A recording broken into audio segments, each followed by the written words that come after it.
In the quiet village of Aguashioku in Delta State, where the evening breeze rustled the banana leaves and fireflies lit up the footpaths, my grandmother, Mama Wheel, was known for one strange thing: she never slept at night.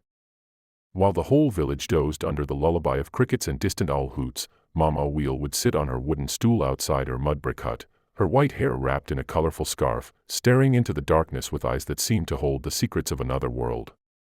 People whispered. "She must be a witch," one man said. "No," another argued, "she's guarding something." But no one dared ask her. Not even me, her favorite grandson. One harmattan season, when the wind carried with it the scent of dry earth and ghostly silence, I built up courage and asked, "Mama, why don't you sleep at night?" She looked at me, her eyes full of memories. Then she sighed and said, "You are old enough now. Sit, and I will tell you why."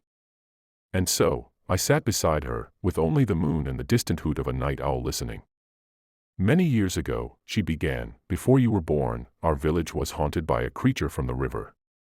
A being known as Ajikalo, a water spirit with the face of a child and the voice of 1,000 whispers. Every night, Ajikalo would sneak into the dreams of the villagers and steal their memories. People would wake up forgetting their names, their children, even how to farm. Confusion and fear spread like wildfire. Prayers failed. Sacrifices were rejected. Nothing worked. One night, the creature came for me. I was young, like you are now," Mama Wheel said. "I dreamt of a glowing child with pale eyes, standing in the river, calling my name. 'A Wheel, come. Come and forget your pain.' But Mama Wheel didn't follow. Instead, she reached into the fire in her dream and grabbed a burning coal, throwing it at the creature. Ajikalo shrieked and vanished. She woke up screaming but still herself. The village elders soon learned she was the only one untouched by the spirit. They begged her for help.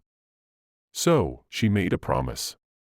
'As long as I live,' she said, 'I will never sleep at night. I will stay awake and keep watch for the spirit.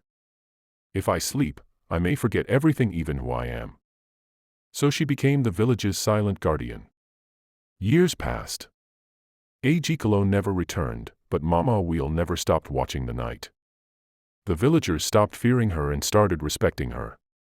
They brought her food, clothes, and sometimes just sat with her for comfort. But even as old age crept in, and her bones ached like tired drums, she stayed faithful. After telling me this, she held my hand and said, 'My child, you must promise me, if Ajikalo ever returns, you'll be strong enough to face it and never forget who you are.'